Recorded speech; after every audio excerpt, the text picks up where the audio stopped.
Alors bonjour à toi, cher cycliste passionné de l'entraînement. Aujourd'hui, capsule spéciale Mardi cycliste de la Chine. Ouais.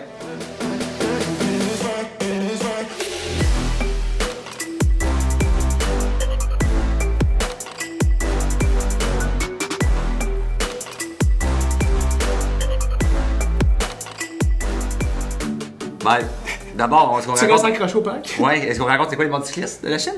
Oui, Critérium, donc Critérium qui est une épreuve sur un circuit relativement court. Donc à la Chine, on parle de 1,6 km autour. Puis les élites, en fait, sur qui on va parler, ils font 31 tours pour un total de 50 km. Cette course-là se court généralement autour ou légèrement sous une heure. Ce qui est important de savoir pour pouvoir comprendre un peu la demande physiologique de ça. Donc, on parle d'un effort de 1 heure, mais évidemment, on ne parle pas de 1 heure constant comme ce serait dans une épreuve contre la montre, par exemple. Donc, c'est 1 heure, donc avec plusieurs accélérations parce que... Il y a 4 coins. Il y a 4 coins, donc il faut relancer dans chacun des virages. Puis, il y a ensuite des sprints intermédiaires, puis finalement le sprint final qui permet d'avancer des points. Donc, évidemment, il va y avoir des accélérations puis des tours un peu plus rapides là, durant cette heure de course. Parfait. Fait que là, la capsule, c'est pas pour vous dire comment gagner. Non. C'est juste pour vous dire comment réussir à survivre puis finir le mardi sans vous faire laper. Exact. Donc, évidemment, il faut que notre meilleur heure, qui peut être appelé le FTP, soit quand même relativement haut. Donc, on a besoin d'avoir cette valeur-là assez haut pour être capable de supporter cette puissance-là durant 1 heure.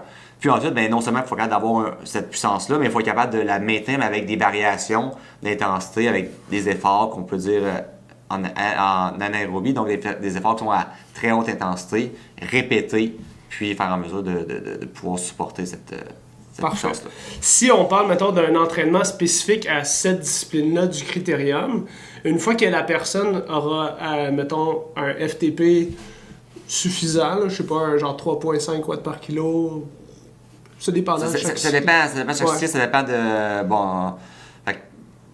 Ouais, ça dépend de chaque cycliste. OK, mais y a-t-il des gens qui s'en sortent en bas de 3,5 watts par kilo? Mais c'est dur de parler. Il y a des gens qui ont peut-être pas ça, puis ou il y en a qui ont vraiment... Fait que c'est difficile de parler de... Parce qu'il y en a, mettons, qui vont avoir un super... Ils n'auront pas autant de PAM, mais ils vont être capables de bien se placer puis relancer tout, vont être correct. Exactement, c'est ça. Ouais, mais ça, c'est ça qu'il faut. C'est bon, ça? Ouais. On parle de ça? On parle de ça. Non, mais en fait, comment... Ben, question...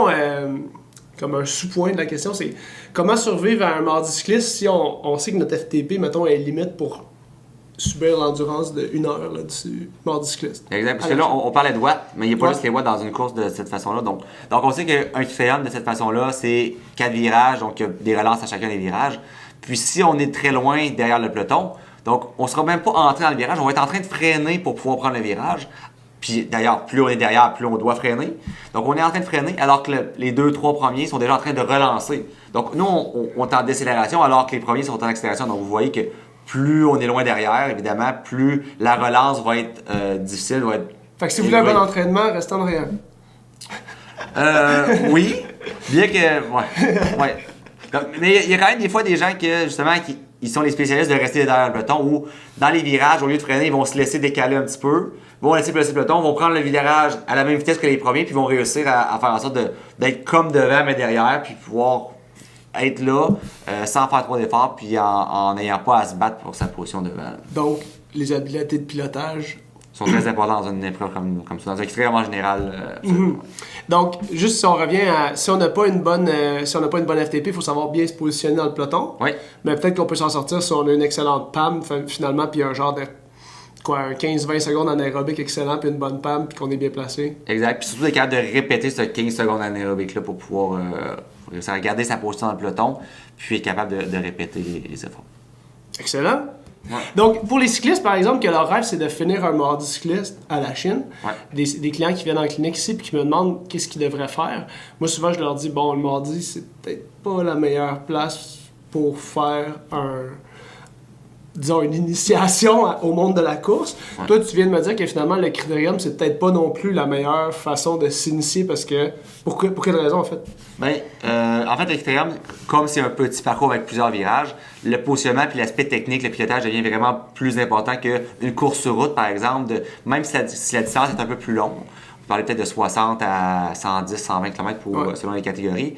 Mais il va avoir généralement un grand parcours d'une dizaine de kilomètres, ce qui fait que les virages sont beaucoup moins un enjeu de positionnement. Donc, on va pouvoir.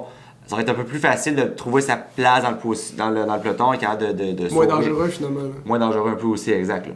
Donc, non seulement l'expérience, c'est quand même plus difficile pour un début dans le monde de la compétition, mais en plus, à la Chine, compte tenu de la vitesse élevée. Puis des relances. Tout ça, donc c'est encore plus rapide. Là, on parle de 50 km en 1 heure, donc c'est 50 km/h de moyenne. Donc, déjà, c'est comme plus élevé qu'un critérium normal, entre guillemets, qui font peut-être des moyennes de 44, 45, 46, qui reste quand même élevé, mais il y a une petite coche de plus à la Chine. Ça peut être des relances, juste pour donner un exemple, ça peut être des relances à combien de watts que les gens ont besoin de relancer, là, s'ils sont en arrière dans la courbe. Là. Ah, ça peut. C'est dépendant du poids de la personne, mais ça peut aller frôler le 800-900 000 watts peut-être. Là. Alors que devant, tu n'as pratiquement pas besoin de relancer parce que tu fais juste prendre le virage à la bonne vitesse. Tu ralentis pas. Tu ralentis pas, exact. Excellent. Alors, si tu as des questions sur l'entraînement, écris-nous, laisse-les dans les commentaires. Yannick se fera un plaisir de revenir parmi nous bientôt. À bientôt. Ciao!